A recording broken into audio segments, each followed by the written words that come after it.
Usual is a Sunday, which means it's RateWrestle reviews. So I only had a chance to watch one show this week with pay-per-view wise, because Hell in a Cell was this week, I believe, as well. So we reviewed that on the podcast. No, we reviewed that on the HCW news.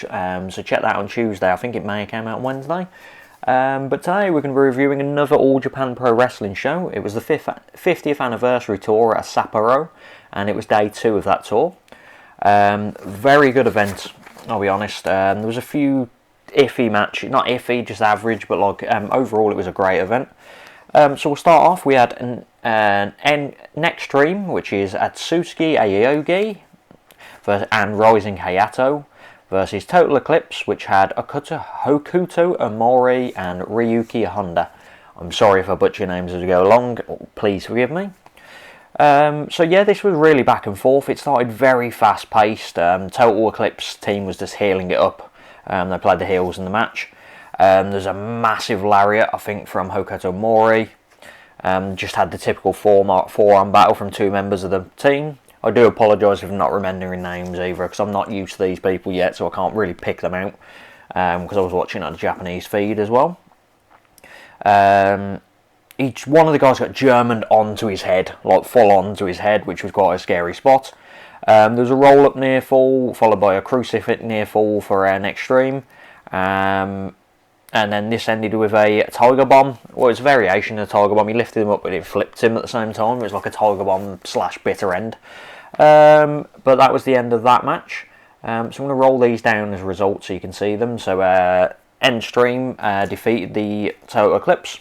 Rated this 3 1/4. A very good starter. 20 minutes long. It built the show. Coming up next was Brute EC and Taijiro from WWE, if you remember him. Taijiro, WWE ECW legend, versus Rinoi Ino and Shigeyuki Kawahara, who I'd never seen before and had never seen Bruce say before. Taijiro was healing up for the old match, so the other team was trying to outdo him wrestling wise. Because obviously he's the veteran. He did an high rate to get injured. He tagged in Brutus Sai. Brutus Sai is, I'm guessing it's a Sai, he's massive. He's of a name in wrestling, just to sum it up, is Black the Giant. So yeah, that probably sums it up there. And then it was very abruptly ended with Taijiro winning with a pole driver. I rated 2 1/4, so it was just a below average for me, but it was still fun seeing Taijiro as usual. This was followed by Black Menso-Re, who was in my last video, the Hana Memorial one, if you go check that out, and Izanagi versus Noriyuki, Yoshida and Tomomoya. So this was a bit of power versus speed. So Black Rhea Menzo's team is a speed team, the other team was massive and powerful. One of them did an ass headbutt. Don't ask me to explain, that was his movie, headbutted the guy twice in the ass. It was a fun spot with Black Menzo and Izagi, where he was getting choked out and he was calling his partners, going, "Please, Inzaghi." Look, it was like that was a fun moment. It was just a fun little match. There was a stalling suplex, which was always good to see, the power offense. And it ended with, I think it was Noriyuki hitting a spinning Michinoku. So I'll rate that 2 3/4. I did enjoy it. This was followed up by Jet Li, who was in my match of the night last time, versus Yoshitatsu, who we may know from WWE run. It had a technical start, both guys trying to get the one-up on each other. It moved into a bit of a striking fest.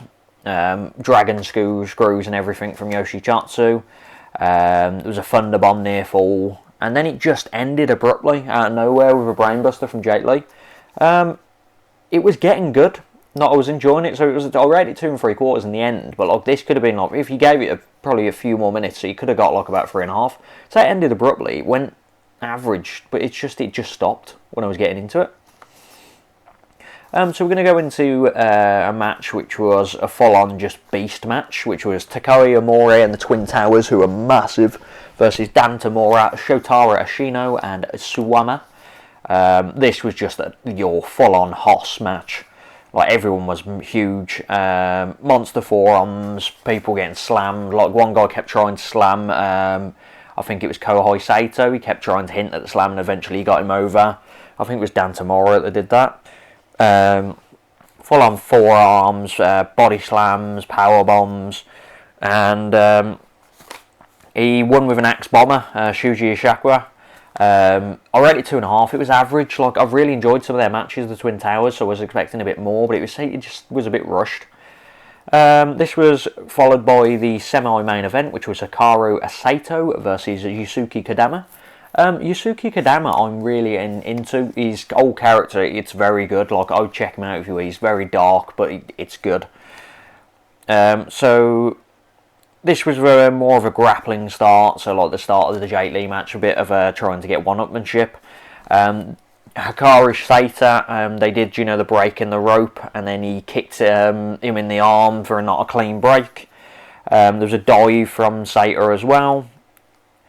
Then Yusuke Kodama dragged him under the ring and they disappeared for a few moments, and then Kodama came out, and then there was a near fall on like the 10 count. He just got back in the ring. Then he got him in a Kimura in the ropes. Sato got Kodama in a Kimura in the actual ropes, which was pretty cool. Started the usual four-arm battle you see a lot in Japan.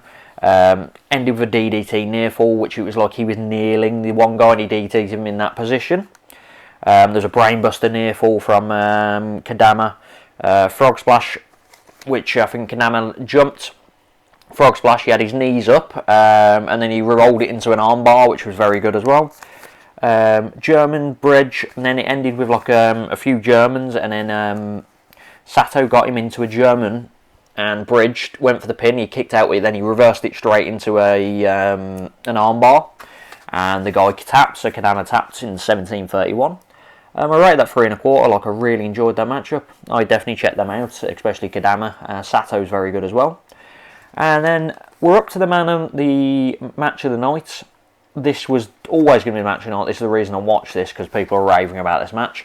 Kento Miyahara versus Yuma Aoyagi, I'm going to call him. I'm going to call him Yuma for this, because I don't know how I'm pronouncing that. So it was a very methodical start, building up to, I think it was Yuma working on Kento's leg. Kento fired back with two massive headbutts. Mio was becoming very cocky at this point, like laughing around. He was walking around the ring at a 9 count and realised he had to jump back in the ring. He went for like a punk knee in the corner. He ended up getting apron power drived, which was pretty cool as well. I think then Yuma hit an elbow near fall as well. Big power bomb from Kento, like a full-on power bomb. They need each other, and there's just complete no sell. Forearm battle. Every match needs a forearm battle. And then Kento hit a German, which then was followed by a knee. Yuma hit a German, which was followed by Kento no-selling and getting back up and kneeing him, which was followed by him no-selling and doing a spin kick. So that was a good sequence. Headbutt, and then a forearm battle beatdown, which was pretty cool from Yama. Yama was full on out after these headbutts though. Like, he was down on the ground for about 30 seconds. The ref was counting, but like, it could have been over. But they continued it on. But this led to like the possum thing. He picked him up and then he rolled him into a guillotine / Kimura, where he had the guillotine but he had his arm as well at the same time. That was pretty cool. Then it was just roll up after roll up, Marzi Strahl and stuff like that. 3 Germans for a near fall as well. 2 spin kicks from Yuma into a fisherman buster for a near fall. 2 stalling Germans from Kento, which ended with a near fall as well. And then he finally hit the 3rd stalling German and picked up the win. I rated that 4.5. I really enjoyed the matchup. Yuma has had 2 great match of the year kind of contenders for me already this year. And Kento's I've been a big fan overall, so I'm looking forward to watching more of Japan this year. I haven't watched as much as I wanted to in the last few years, so I'm going to get more into it as long as the matches are getting rated higher. Like, I'll give you a sequence is what I'll probably be watching next, depending on will be the Konsuke Takeshita versus Mike Bailey event. Unless there's anything else you think I should watch. I was tempted to watch Phantasmo versus Robbie Eagles, but now it's over the tournament, so I feel it's weird just to watch one event on the tournament now. But yeah, that's it, guys. So comment below what you thought of the event if you've watched it. What you think I should watch next. Just comment what we should do next on the channel. Like, subscribe as usual. And then you have a nice rest of your Sunday, and I will see you again on Tuesday for the tier list that we're going to be doing. And hopefully my camera is going to work like it's doing now. So everyone, have a nice Sunday, and goodbye.